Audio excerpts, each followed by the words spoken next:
When we think of Valley Forge, we think of that classic story of American perseverance. It's like where the roots of the American dream begin. You've got patriots fighting this bitter cold and the mutinous sentiment that's surrounding them, hoping that they'll live to see the spring and continue their battle against the British Empire. The Continental Army itself is basically fighting for survival after the British take Philadelphia. They've been chased out of the city, and they've chosen Valley Forge as winter quarters. You have the stories of the Taskmaster, who could forget George Washington corralling his troops and keeping morale up. And then you've got Baron von Steuben. He's drilling the young colonial troops into what would become a more disciplined, well-oiled machine of an army. But left out of this story is the brave young colonel who's tossed into another thankless leadership role. Right in the midst of Valley Forge is where we're going to meet back up with our hero, Aaron Burr. And yes, he's a hero. Welcome to A History of Losing, a podcast about people that history has deemed losers, but we think deserve a second chance. Season 1, Buried Alive. Episode 2, Finding Love in the New Republic. There was a place in Valley Forge known as the Gulf. It was a small passageway along a river, but it was important to man because this was the easiest way for the British to sneak in and snuff out the army at night. It's the most vulnerable point of the winter quarters. And there's many problems with the Gulf. Number one, it's an outpost that's far from camp, so it's not easy to get to. But secondly, the problem is the men that are guarding the Gulf. They're not your ideal sentinels. I mean, obviously you don't put your best troops to stand watch, but these guys are bad. I mean, they routinely signal false alarms, they fall asleep at their posts, and they're completely undisciplined. And this is the most vulnerable point of Valley Forge. So the man in charge of the defensive outpost sees a solution. He sees a young colonel coming into the camp with a reputation for discipline. He's turned this ragtag militia into a well-oiled machine, the Malcolms. So he puts Colonel Aaron Burr in charge. Now here's an interesting note. The men at the Gulf are known as the Malcontents. How similar. The Malcontents, the Malcolms. But I don't want to rag on the Malcontents too much, because they do have a point.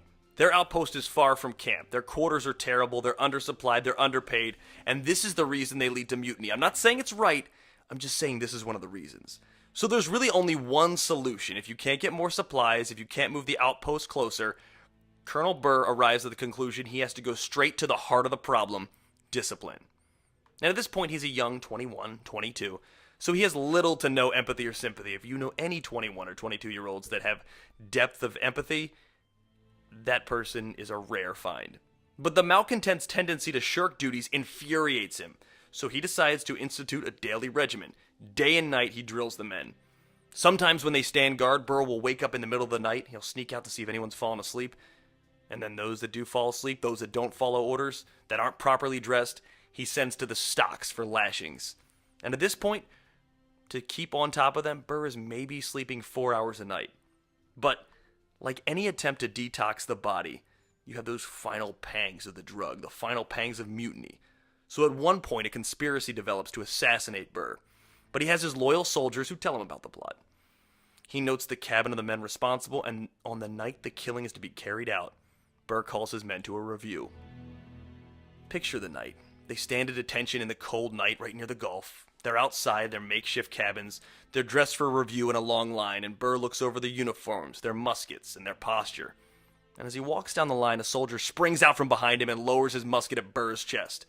Now the quote the other soldiers heard was, "Now is the time, my boys," and the man pulls the trigger. But nothing happens. There's no spark, no blast of musket ball tearing through flesh.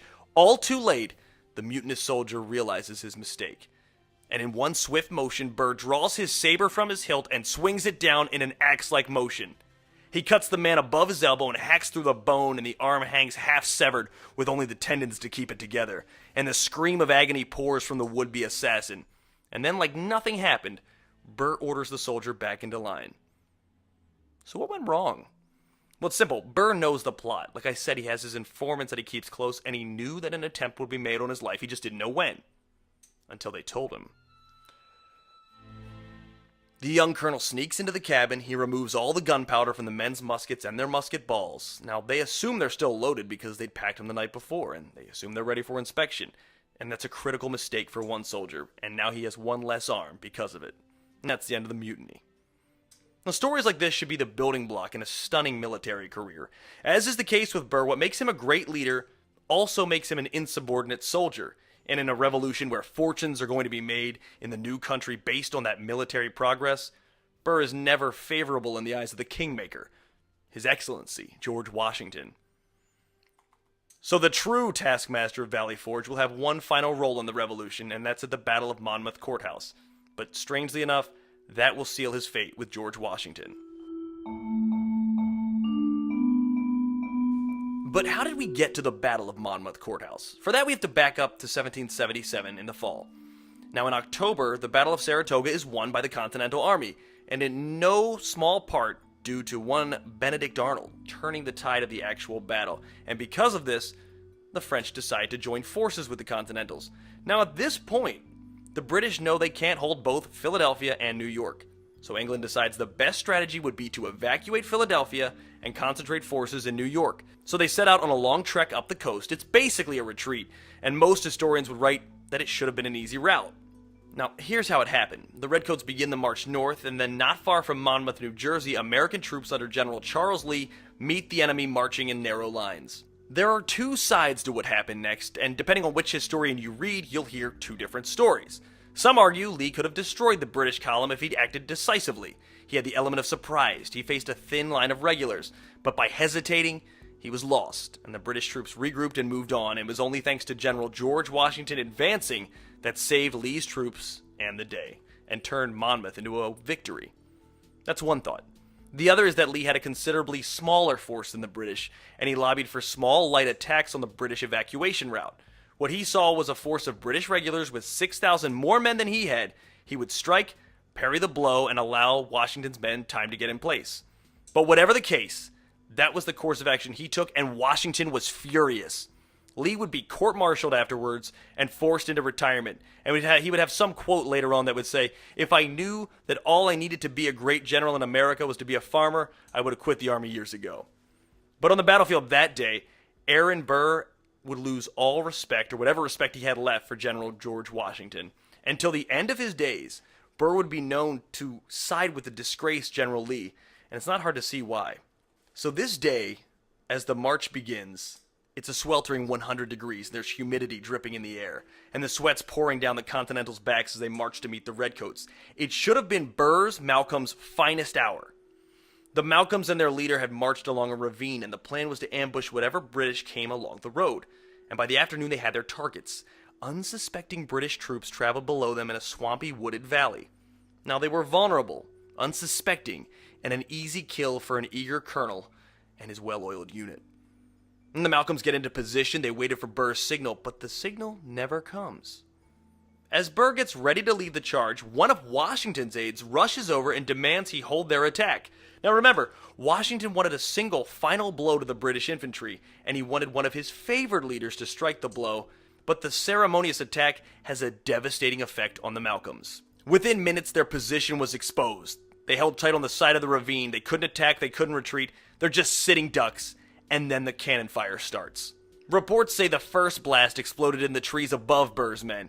It was heavy British artillery fire, the most powerful ballistics force in the world, and then came the grape shot. Now, if you're not familiar with grape shot, it is a horrific fate. A cannonball is bad enough, but grape shot is dozens, sometimes hundreds, of small iron balls blasting out of a cannon, and one blast takes out Burr's second in command, and then the Imperial firepower increases on the Malcolms' position. Now, Burr pulls on the reins of his horse to regroup his men, and I'm sure he heard what happened next. The loud blast of a cannon and the roar as the tiny iron balls bore down on him, and then the grape shot ripped his horse out from under him. The horse dies instantly, and the young colonel is fighting dehydration, panic, and now death. Continental reinforcements come in, but the damage is done. The Malcolms suffer dozens of casualties, and Burr only points the finger at one man to blame. Squarely on the boss, General George Washington. Now, this is the last true revolutionary battle for Colonel Burr. The heat and exhaustion will leave him with a lifetime of medical maladies. He'll have migraines that cripple him, and sometimes in the middle of winter, he will sweat as his body reverts back to the feelings of Monmouth Courthouse. The glory of the revolution ends that day for Aaron Burr, and he attempts to take sick leave, but he never heals enough to return. It's pretty demoralizing for a young man who dreamed of this battlefield glory to know that the war for him is over. He won't be given any sort of positions after the war because of his service, but I don't know if Burr cared at this point. He was in love. Theodosia Bartow-Prevost is the woman. To understand Burr's politics later down the line, you have to understand her. She is his first wife and one of his two true loves. The other will be their daughter. Now, in his biography of Burr, Milton Lomask puts the Burr's relationship in context through letters. And in one letter, it's particularly revealing about his view of his wife. He sees her as his equal. "It was the knowledge of your mind," Burr says, "which first inspired me with a respect for that of your sex. I confess that the ideas you have often heard me express in favor of female intellectual powers are founded on what I have imagined, more than what I have seen, except in you." And he goes on to ask Theodosia a simple question. Boys and girls are generally educated much in the same way until they're 8 or 9 years of age, and girls make at least equal progress. Why then has it never been thought worth the attempt to discover, by fair experiment, the particular age which male superiority becomes evident? But that's getting ahead of the story. Now, the background of their relationship is sort of this big scandal because she was married to a British officer at the time when they met, Colonel Prevost. An order sent Prevost to the West Indies during the Revolutionary War, and that left Theodosia and her children in the heart of rebel territory, which is where she first meets Burr. Now, Burr sees her when the army stations his unit near Colonel Prevost's estate, and they become close, quickly, almost to the point of a speculation about an affair. And they carry on a correspondence that will grow throughout the war. He'll go to the house, he'll entertain her children, and he'll spend hours talking with the British officer's wife. And even at some point during the war, he has to help her keep her estate when the American forces roll through and try to confiscate it, and he uses some legalese and a little bit of his gravitas, if you will, to keep the estate for her, and it becomes this companionship that's unmatched in his life, one he hasn't seen before. But there's still one big problem. She's still married. Now, there are no definite rumors that the relationship was inappropriate. Still, when her husband died, Burr rushed to wed her, and she made him wait. Theodosia was never a woman who needed a man, not even Colonel Aaron Burr. Eventually, Burr and Theodosia get married, and throughout their life, in letters, he would always refer to her as his intellectual equal. They only have one child that lives long enough to make a life, and that's their daughter. And Aaron Burr names her after the person he admires the most, his wife. He would only ever really love, if you think about it, Theodosia's. Now, if you remember that letter from earlier, the Colonel and Theodosia do conduct an experiment on their daughter, Theodosia the Younger.